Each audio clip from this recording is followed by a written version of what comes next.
Stop. Before you take another breath, pay attention to the air around you. Now imagine it is August. The humidity is so thick it feels like breathing through wet wool.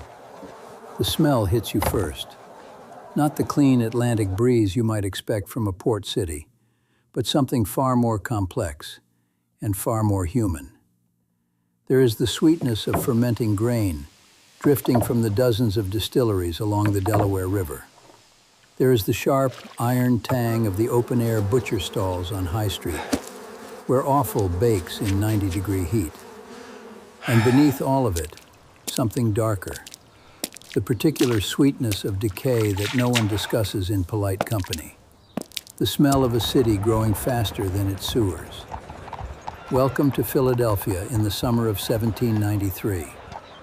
This is the most powerful city in the United States, which is to say, it is the most powerful city in a nation that is barely 4 years old and still not entirely sure it will survive.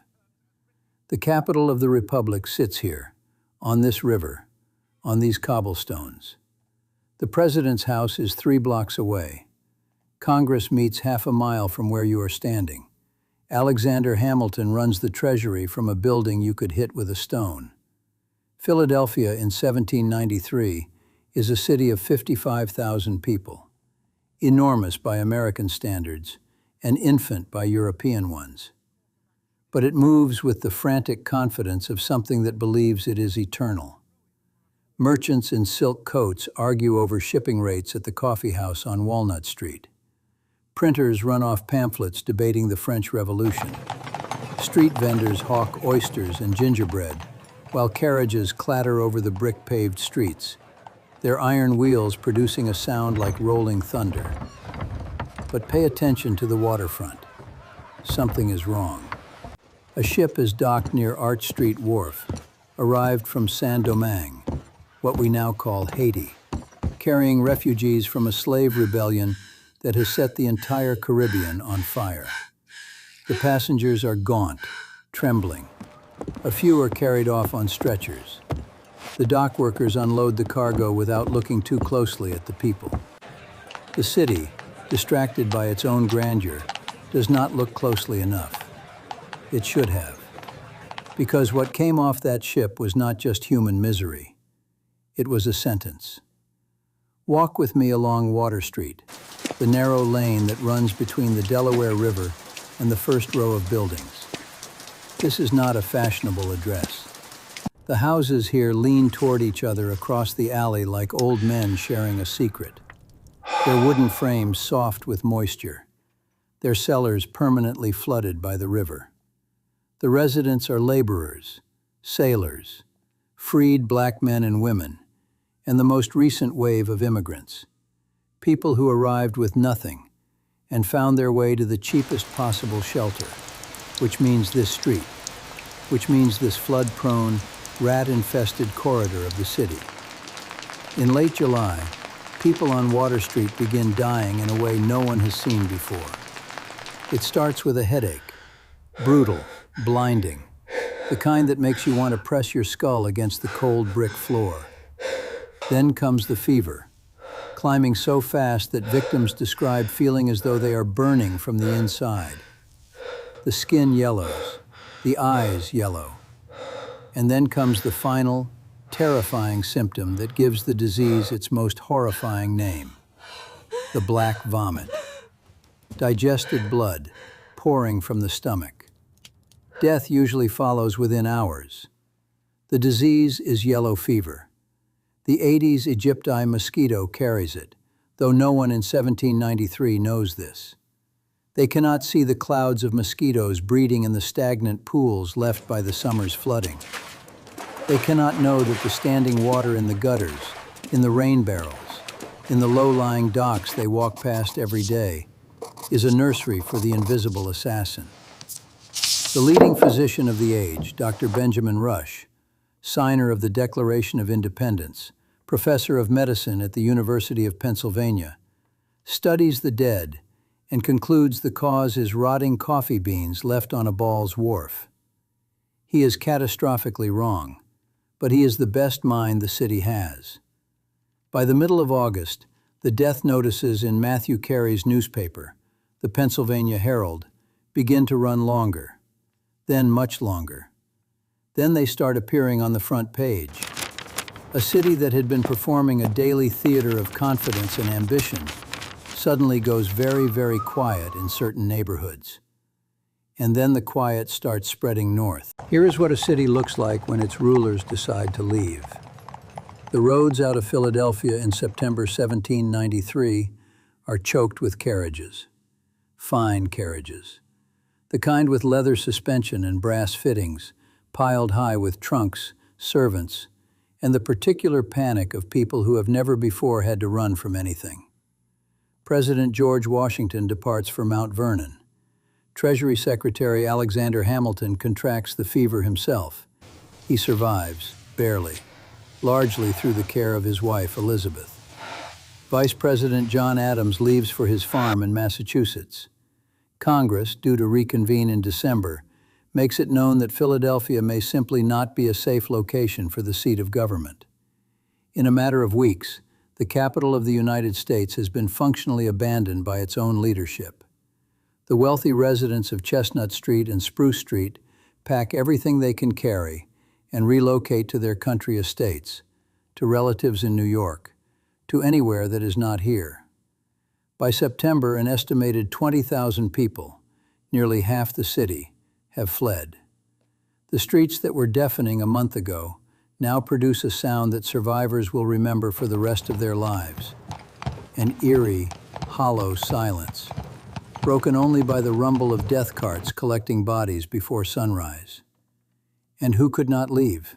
The poor, the servants, the indentured workers, the free black community of Philadelphia, one of the largest and most established in America, whose members did not have country estates to retreat to, whose employers had fled, whose savings would not purchase passage out of a city that the wealthy had already decided to surrender. Among the dying on those empty streets, you see the faces of people who had no choice but to stay. And you see something else. People who stayed not because they had to, but because they chose to. His name is Absalom Jones. He is 47 years old.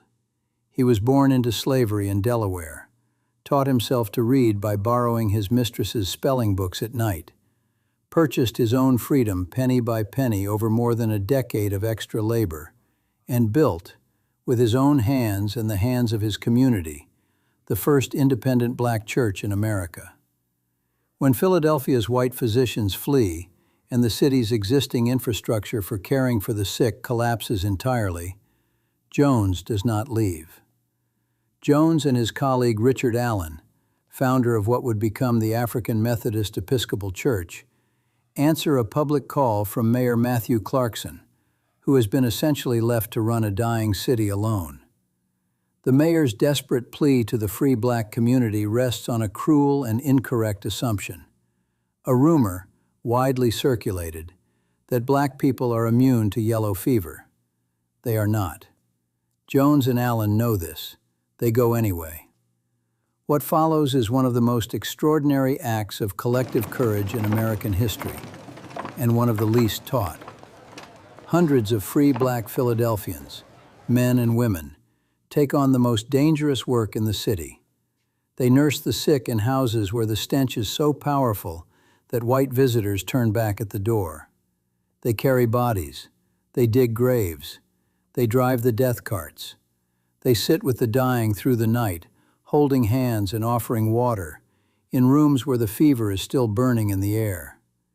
They do this knowing they can contract and die from the same disease. Many do. The final death toll among Philadelphia's black community is proportionally devastating. The epidemic ends in late October, when the first hard frost finally kills the mosquitoes.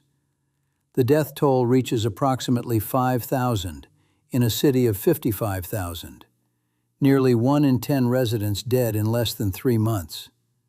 When the wealthy return to reclaim their city, a publisher named Matthew Carey writes a best-selling account of the epidemic. He barely mentions Jones or Allen. He suggests, in passages that will enrage them both, that the black community profited from the crisis by overcharging for their services. Jones and Allen respond with their own published account, one of the earliest pieces of African American literature in the United States, setting the historical record straight with quiet, devastating precision. The street you might walk down today in Philadelphia's Old City, Arch Street, Front Street, the stretch along the Delaware, looks nothing like it did in 1793. The death carts are gone. The open gutters are gone. The clouds of August mosquitoes have been banished by a system of drainage and public sanitation that did not exist before the epidemic forced the city to invent it. The fever of 1793 did something that no political argument, no pamphlet, no speech on the floor of Congress had managed to do. It convinced Americans that public health was a governmental responsibility. Within a decade of the epidemic, Philadelphia built the country's first large-scale municipal water system, the famous Center Square Pump House, powered by a steam engine, delivering clean water to city residents from a source upriver from the contaminated Delaware docks. It was the most advanced urban water infrastructure in North America. It was built because 5,000 people had died, and everyone who survived understood, on a cellular level, that the old way of doing things was a death sentence.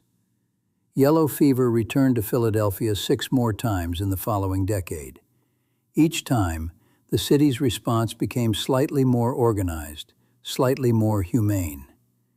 The epidemic of 1793 is the origin point of American public health policy, the moment the new republic was forced to ask whether a government that could not protect its own citizens from an invisible enemy was a government at all.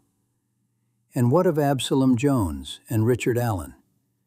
Jones went on to found St. Thomas's African Episcopal Church, still standing in Philadelphia today, still active, still holding the memory of what its founder did in the summer of 1793. Allen founded Mother Bethel AME Church, the cornerstone of a denomination that today has over 2 million members worldwide. Both men lived to see their published account of the epidemic vindicated. History, slower than it should have been, eventually agreed with them. But here is the question the fever leaves behind, the one that has no clean answer even now. When a society faces collapse, it reveals exactly who it has decided matters. Philadelphia in 1793 revealed a city where the people with the least power were asked to do the most dangerous work, and then denied the credit when the crisis passed. The fever is gone. The mosquitoes are gone. The death carts have rusted into history. But the pattern they traced across that city, the geography of sacrifice and erasure, that is a map we are still reading. If you could have stood at the corner of Water Street and Arch Street on a September morning in 1793, watching the last carriages of the wealthy disappear into the countryside, and watched Absalom Jones walk the other direction, toward the sick, toward the dying, toward the work that no one else would do, what would you have understood about America that Americans were not yet ready to admit about themselves?